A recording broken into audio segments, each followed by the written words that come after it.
Hey guys, thanks for tuning in. What I have today with me is actually a GSG or German Sporting Guns 1911. And this gun is one of my all-time favorites. It's a cheap firearm, maybe $300, brand new. This one is just, you can see there's a lot of wear marks on it. It's definitely been shot. I've got over 50,000 rounds through it. I've had to replace a few things on it. And again, that's kind of expected with the amount of ammo actually going through it. But it's just a cool shooting gun. One of my favorite things about it is a 1911 frame. And it works just like a normal 1911 as far as all of your features and stuff go. But the cool thing about it, it's chambered in a 22. That's why it's probably one of my favorite guns. It's a fun shooting gun, and if you are accustomed to actually carrying a full frame 1911, this is something you could take out to the range and you could still practice with that 1911 format, but save a lot in the ammo cost by just running, 8 cents a round for 22. During coronavirus, like what we have right now, sure, you might be spending 20 cents a round, 30 cents a round. That's still a lot cheaper than what most other cartridges are going for though. So really cool firearm. One thing about this, a lot of people are unsure of though, is GSG is actually created by Sig Sauer. So if you need a replacement part, you could always just get one of those Sig Sauer components if you're not familiar with GSG or don't know where to search for it or anything. And they're totally replaceable, with one another. So that's a pretty cool thing right there about it. Now, something that I dislike about the gun is as far as tearing it apart, it's not as simple. Over on the side, you actually have to use like an Allen wrench to remove one of the screws right here. It's kind of a pain, but it's not a huge deal. I do carry it and keep it right here so I can tear it apart. It does take a little bit more effort though than most firearms, so that's the one downside of it. But everything else is pretty sweet. It's quite adjustable as far as your sights and stuff go. It does have different front sights, so if you're shooting too high or too low, you would put the other ones on there. So let's say you were shooting and everything's hitting higher, well, you would find the other sight, so it would change your point of aim for it so you could shoot a little bit more accurate with it, and then you'd rock that one instead of this one or whatever it is.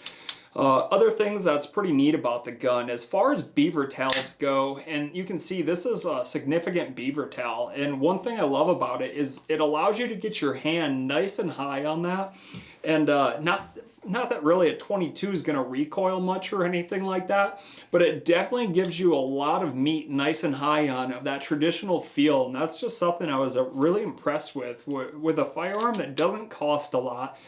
It gets you to the range even more to shoot and practice, but overall it just has that awesome feel.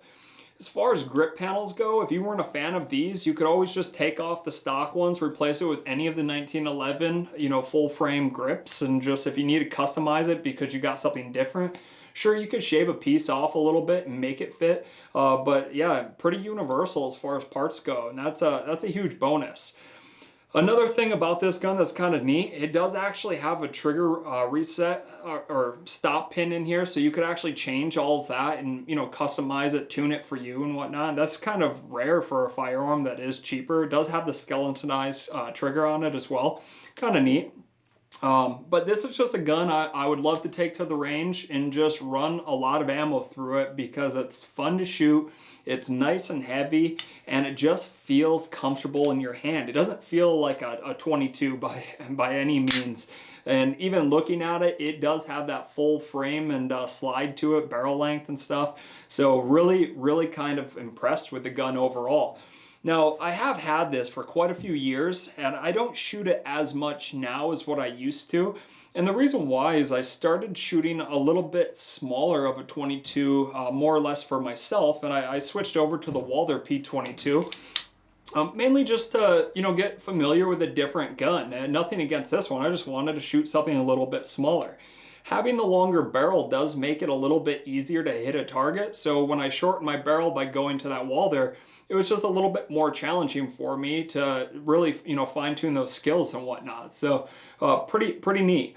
Now, one downside of the gun overall, and this is something you're going to hear for any semi-auto review that I ever do as far as 22s go, and the biggest thing is because of the ammo, especially with the amount that needs to move up here for your slide, is pretty simple. If you're not using the right type of cartridges, something with a lot of velocity or a very clean burning powder like CCI mini mags, for instance, is a great ammo to run through your semi-auto 22s. You may end up getting like your slide not coming back all the way. So it may be a fail to eject, or it may be a failure to feed that next cartridge. Other than that though, this gun is just a beater. It's something you could run through pretty much anything and just know it's gonna work for you if you're using the right ammo. For your magazines, a lot of times I see people when they go to put them in, they're going at the wrong angle and they're like, I just don't like it. But if you put it in at the right angle, it really doesn't take any pressure to put it up there. It's like playing blocks when you're a kid. If you're throwing it in at the wrong angle, it's never gonna feed in there the right way. But just align it the proper way, it goes in nice and easy. As far as that mag release goes, you can see it falls out nice and easy too. So pretty solid gun overall. Now this version here, it is just a black painted firearm, nothing fancy to it, ton of wear on here, and it's because it's been in and out of holsters numerous times. It's got a lot of work done to it as far as replacing a lot of the internals and stuff so I could keep it, operational. But it's a firearm I just have a blast with when I get out to the range. It did come with 2 magazines, so I have those. It was made in Germany, so pretty fun gun overall, and again, being made in German sporting guns, or GSG, that's what it all stands for, so it kind of makes a little bit more sense for you maybe. Like I said, as far as your features go, traditional to the 1911, so it does have your grip safety, so if you're not actually squeezing the grip safety, your trigger's not just going to go off. It does have an actual physical safety up here too, which could also lock it. So even if I have a correct grip on it right now, it's still not going to shoot because I do have my physical safety selector on here. But now when I have everything in here and I go to pull it, notice how it's still not shooting. The reason why it's not going off is because it also has a feature called a magazine disconnect.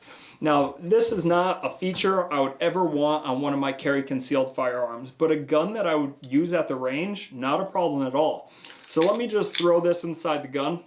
I don't want to dry fire, so I'm just going to put my finger in front of here. So now when I actually pull my trigger, you can see my hammer could actually freely move. And the reason it did that was when there's no magazine inside the gun, it disconnects the firing sequence. So even with a round in the chamber, it shouldn't go off. Physical safeties don't always work. They should work, but it doesn't guarantee that it's going to shoot or not shoot. So I don't love safety features too much. But for a gun that you're going to use out at the range, not something I'm going to carry in public, just a cool gun to go shoot and plink with, this is it. German sporting guns, 1911, 22, caliber. Great shooting firearm, and if it doesn't shoot because my magazine's not fully inside the gun one time, again, it's not a life or death situation, so I don't necessarily care so much. It might actually help you learn how to actually clear out a firearm and make it ready to go off the next time. I've said before in other videos, I'm not really a fan of those physical safeties, but cool, if you're new to firearms, having your physical safety selector here, having your grip safety, also having that magazine disconnect safety that's built internal to the firearm, all really cool features for someone who's just not as familiar or kind of still afraid of firearms but want to start venturing into, the firearm world. So pretty cool gun overall. Maybe not the prettiest. They do make other versions of this gun that definitely look a little bit cleaner than what this one did. But brand new or 50,000 rounds through it, it still shoots. And it's a win in my book. Thanks for jumping in today. If you guys do, leave a comment down below. You click like. Make sure you subscribe to our channel. It does help us overall. We can beat those algorithms set here by YouTube. So get interactive with our channel. I greatly appreciate it. Thanks for joining us.